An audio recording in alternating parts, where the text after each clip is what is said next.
Magandang hapon po mga busing madam. O ano mang oras na mapanood nyo ang video ito mga busing no. Welcome sa aking YouTube channel. Sa video ito mga busing ay mayroon akong i-share sa inyo. Patungkol ito sa ating kulungan mga busing no. Sa katulad ko na bago pa lang sa ano mga busing sa pagbababoy,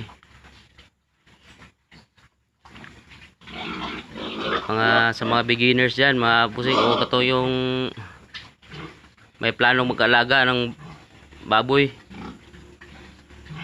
mag-alaga ng ganito mga busing no madam. Kung gagawa kayo ng kulungan,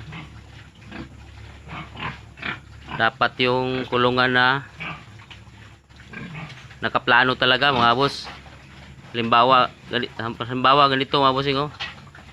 Sa kulungan ito mga bossing ay nakikita ko na masikip sa kanila. Kaya siguro mga bossing madam ay may tendency na ma-stress yung ating baboy, ating mga alaga.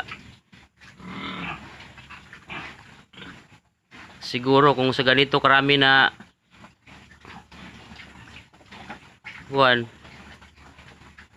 alaga ay dapat nasa 1.5 nito mga busing. Maliit lang kasi ito mga busing madam. Kaya masikip sa kanila. Tapos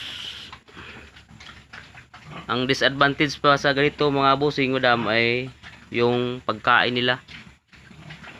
Kasi masikip. Kunti lang yung kulungan nila. May tendency yung pagkain na pagbusog na ay hinihigaan nila. Nahihigaan. Halimbawa sa ganyan mga busing, sa ganitong sitwasyon, sayang yung pagkain. Dapat kung maghimot ang kulungan, lagi siya proper nga standard kira ko, standard ang size sa kulungan mga busing no madam. Katong sa mga plano pa lang magbaboy, dapat dili guot sa ilaha. Halimbawa sa ingani kadaghan sa 6 ka buok o 7 gali unta ni sila mga busing, ila-ila nato tong isa no. Kung 7 tapos yung ani kadagko na mga busing madam, huot na gid sila. May tendency nga magka-stress sila no. Nya isa pa akong balikon kato sa ilahang pagkaunan. May tendency gid nga posibilidad nga mahigdaan nila. Pero dapat ani mga busing isa og tunga ani. 1.5 ang size ang laki dapat no, 1.5 nito mga busing sa ganitong kulungan.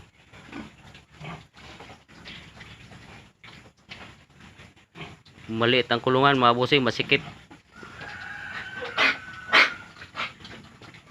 Kaya sa mga plano pa lang na mag-alaga ng ganito mga busing madam, pinapayuhan ko na kayo mga busing no.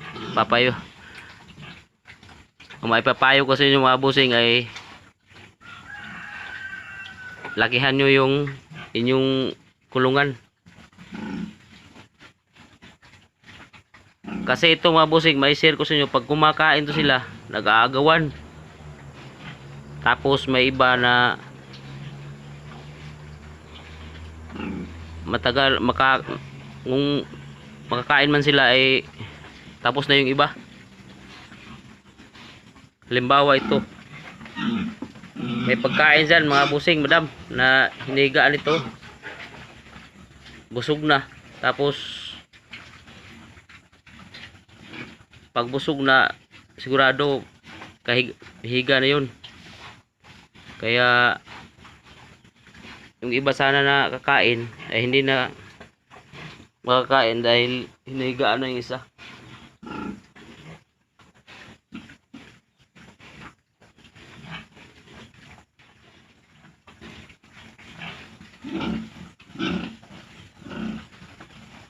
Kung ang size nito mga bossing sa ating kulungan na 1.5 nito, tama-tama dahil yung kapag nakahiga sila ay may espasyo pa. Ito mga bossing no, itong one. Unya dapat sa kulungan mga bossing madam lagi ni sa kananan. Kini magud pagkahimuan eh. Wala kay na plano ba? Siguro sa kuan. Halimbawa ito mga bossing, nag-aaway sila. Kasi yung isa kakain tapos hindi makakain. Kaya yun nag-aagawan, kagagatan.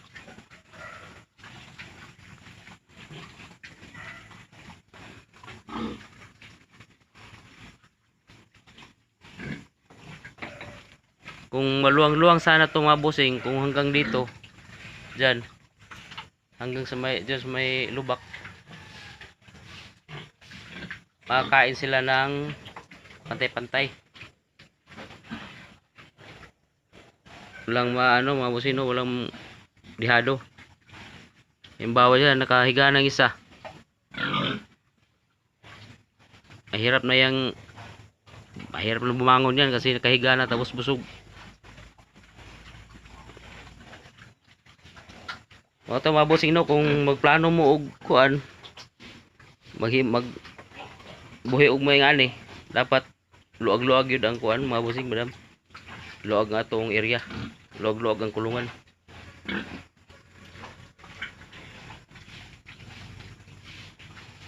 Moto mga bossing no, ako ma-share sa inyo ha.